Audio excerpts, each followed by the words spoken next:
48 laws of power का पहला नियम, कभी मास्टर से ज्यादा महान मत दिखो। इस नियम का मतलब बहुत सीधा है। अपने से ऊपर वाले इंसान को कभी ऐसा महसूस मत करवाओ कि तुम उनसे ज्यादा होशियार, टैलेंटेड या काबिल हो।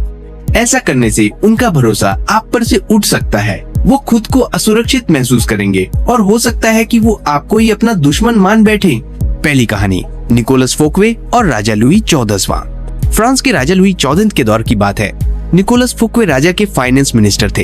वो अमीर, समझदार और शानदार पार्टियों के लिए फेमस थे।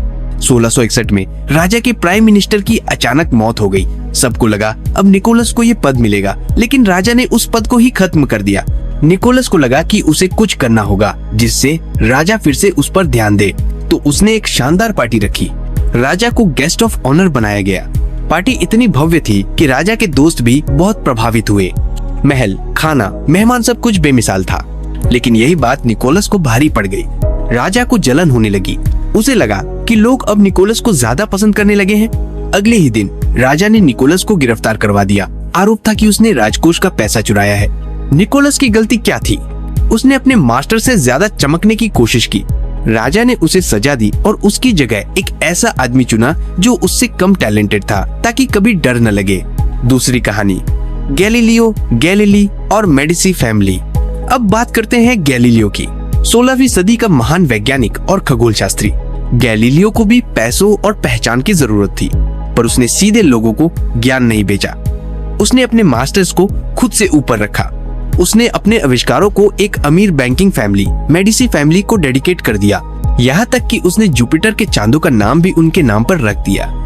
मेडिसी फैमिली इतनी खुश हुई कि उन्होंने गैलीलियो को अपने दरबार का खास फिलोसोफर और वैज्ञानिक बना लिया, पूरी सैलरी और सम्मान के साथ। गैलीलियो जानता था कि उसके मास्टर्स को ज्ञान से नहीं, शोहरत से प्यार है, और उसने वही दिया।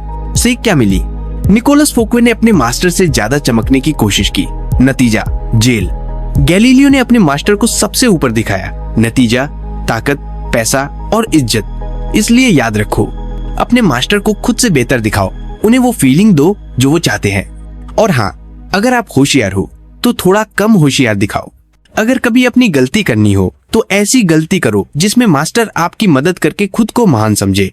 लेकिन एक बात और, अगर आपका मास्टर कमजोर है, खोखली ताकत वाला है, तो आपको उसे गिराने का मौका नहीं छोड़ना चाहिए। ताकत सिर्फ वक्त ही गुलाम होती है। बस आपको सही वक्त का इंतजार करना होगा। अगर वीडियो पसंद आया हो तो लाइक, कमेंट और सब्सक्राइब जरूर करना। कमेंट में बताओ कि आप अगला कौन सा लॉ सुनना चाहते हो।